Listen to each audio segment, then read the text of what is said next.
Hey, it's Joe Amoia, founder and creator of GPSforlove.com. First of all, I got to apologize. I got a cough drop in my mouth. I'm getting over an upper respiratory infection, and it's real difficult to get through this video without it. So if you hear me chomping or moving something around in my mouth, that's exactly what it is. Now, I want you to know, here at GPS for Love, we're constantly getting posts, comments on our blog, comments on our Facebook page, things on our YouTube videos, and very often these comments and these posts often have a central theme. And one of those themes is always, why do guys do what they do? Well, I received a post on the Facebook page the other day, and I want to share it with you. It goes, Joe, just want to say that I thoroughly enjoy your messages. It's so refreshing to find someone who tells it straight. I do have a question. A couple of months after I broke up with my boyfriend, he started dating someone. This woman is the polar opposite of me. She's easily 100 pounds heavier, not as attractive, hangs out at bars, and is the loud attention whore type. Okay, I am responsible, into working out and being healthy, very into family, have my own house. I think you get the picture. Can you please explain what he is doing? I know I need to get over this and move on, but I need to know why. I think I would feel better if he was with the supermodel type and not with such a low quality woman. I would very much appreciate your insight. Thank you, Allie. Well, Allie, since you said that you appreciate my straightforwardness, guess what you're going to get. And remember, the purpose of this is not to make anybody wrong, but simply to shine light on what will help you feel better and will help you create the results you desire and deserve. Because very often when we try and understand a guy's behavior, it's the reason for that is because it doesn't fit in our model, in our box of beliefs. See, we have these beliefs, we have these set of ideals about how the world should be and how guys should be, instead of simply observing that people do what they do. Dogs bark, cats meow, and guys do what they do, boys do what they do, and men do what they do. And so once you understand and accept that people have the right to be who they really are, then all the mental frustration disappears, because then you simply sit back and you observe and you allow people to show their true colors. Now, for those of you who've been in this situation and you kind of say, yeah, but I need to know.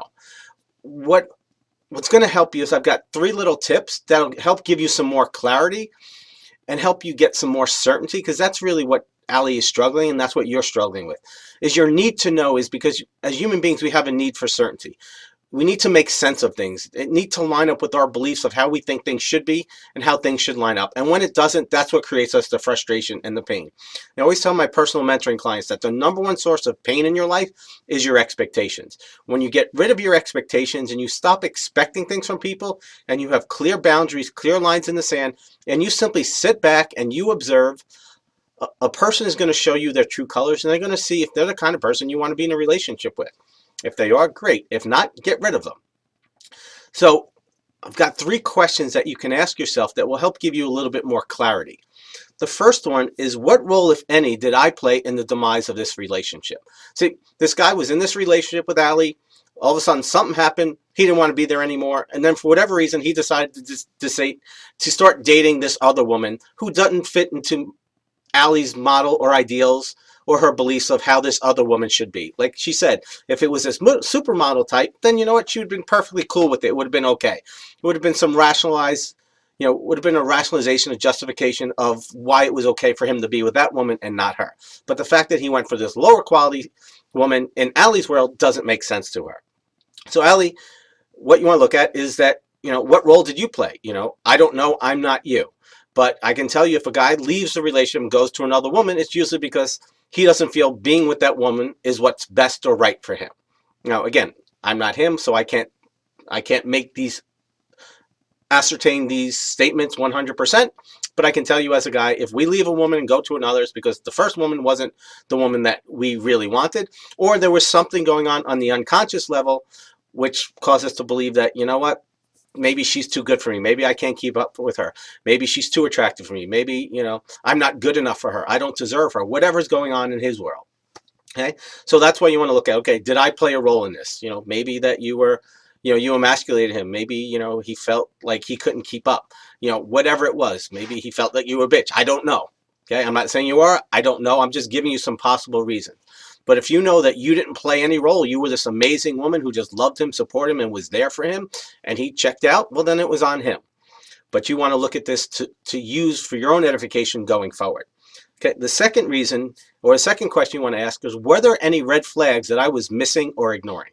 Because from my experience, 99% of the time, there was. There were signs that this guy wasn't the partner that Ali was looking for.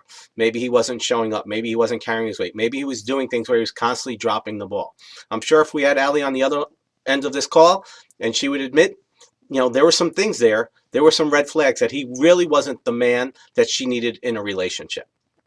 Okay? Or maybe that she was ignoring. There were red flags and she saw them, but maybe she thought they would get better. Maybe she thought she could live with it. Maybe she thought he would change, whatever it may be. Okay? So that's a very important question as well. Are there any red flags that I was missing or ignoring? Now, the purpose of these first two questions is for you to take responsibility to see if you had anything to do with this. Now, if you can look at these and both of these and say, you know what, this wasn't on me. I did everything I could to be the great partner, to be the great girlfriend, and this was his stuff, then you know what? You don't really need to know. It's really irrelevant at that point. And that leads us to the third question. And the third question is, why do I really care? If I get really honest, why do I need to know why he's not with me? Because the reality, and this is something I do with my personal mentoring clients, is the reality is he's not with you. So do you really need to know? Is your ego going to feel that much better? Because the reality is you may not ever find out. You may find out 3 years from now. When I was with my ex, where I kind of went through this scenario, and after 3 years, she kind of did an about face, and I was like, what's this all about? And I realized that I can spend the next couple of years of my life trying to figure out, or I can realize it had nothing to do with me. And that's when I went through those first two questions and realized, what? This really has nothing to do with me. This has to do with her and her stuff. And sure enough, a couple of years down the road, I found out there was some stuff going on that she wasn't being honest about, and that ultimately that's what caused the demise of the relationship. So I want you to take some mirror time and really ask yourself all three of these questions. But more importantly, why do I really care? Because the reality is, what good is knowing? Is that going to change anything? Is he going to be with her? Okay. Is he going to come back? Is she going to want to be with him? The reality is, at the end of the day, is that it's really just for one thing and one thing only.